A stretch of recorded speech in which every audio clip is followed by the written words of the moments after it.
নমস্কার বন্ধুরা, রিঙ্কুর চ্যানেলে আমার সকল প্রিয় দর্শক বন্ধুদের ওয়েলকাম।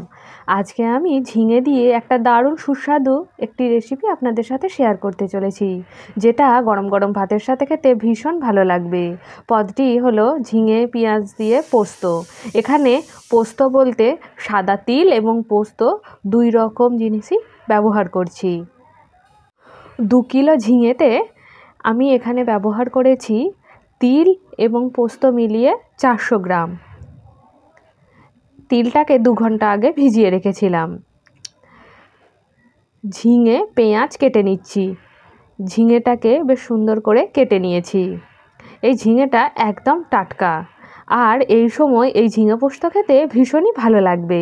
পেঁয়াজটাকেও কেটে নিয়েছি, ঝিঙেটা ঠিক যেভাবে কেটেছি পেঁয়াজটাকেও সেভাবে কেটেছি, এবং তিল আর পোস্তটাকেও বেটে নিয়েছি, একদম মিহি পেস্ট বানিয়ে নিয়েছি। আর এখানে কাঁচা লঙ্কা ব্যবহার করব। গ্যাসের ফ্লেমটা অন করে কড়াটা গরম হতে বসিয়ে দিয়েছি। কড়াটা গরম হয়ে যাবার পরই ওর মধ্যে পরিমাণ মতো তেল দিয়ে দিলাম।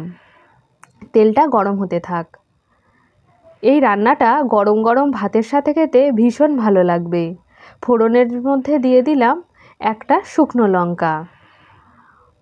শুকনো লঙ্কাটা দিলে এই রান্নার গন্ধটা ভীষণ সুন্দর আসবে। আপনারা যদি আমার চ্যানেলের নতুন দর্শক বন্ধু হয়ে থাকেন, তাহলে প্লিজ আমার চ্যানেলটিকে সাবস্ক্রাইব করে পাশে থাকার অনুরোধ রইল। আর আমার এই ভিডিওগুলো কেমন লাগছে আপনাদের একটা কমেন্টের মাধ্যমে আমাকে জানাবেন। আপনাদের একটা কমেন্ট আমাকে নতুন ভিডিও বানাতে অনেকটা আগ্রহী করে তুলবে। এই পর্যায়ে দিয়ে দিচ্ছি পেঁয়াজটা। পেঁয়াজও নিয়েছি 300 গ্রাম, আর কয়েকটা কাঁচা লঙ্কা নিয়েছি। অবশ্য কাঁচা লঙ্কাগুলো এখন পেকে গেছে। পেঁয়াজটাকে বেশ আধ ভাজা করে নেব, পুরোপুরি লাল করে ভাজবো না। পোস্ততে পেঁয়াজ একদম লাল করে ভাজলে এর টেস্ট ভালো আসবে না।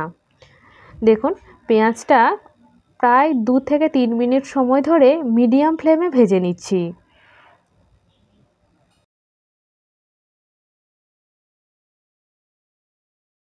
পেঁয়াজটা ভাজার সময় অ্যাড করে দিচ্ছি লবণ।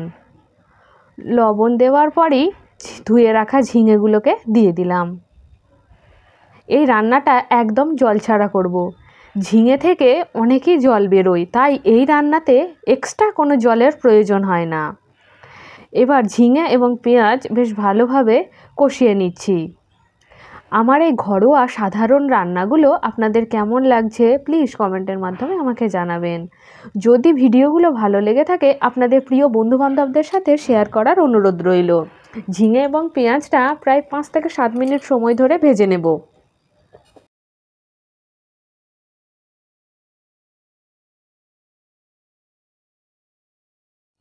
2 থেকে 3 মিনিট সময় ধরে নাড়াচাড়া করে নেবার পর ঢেকে দিলাম।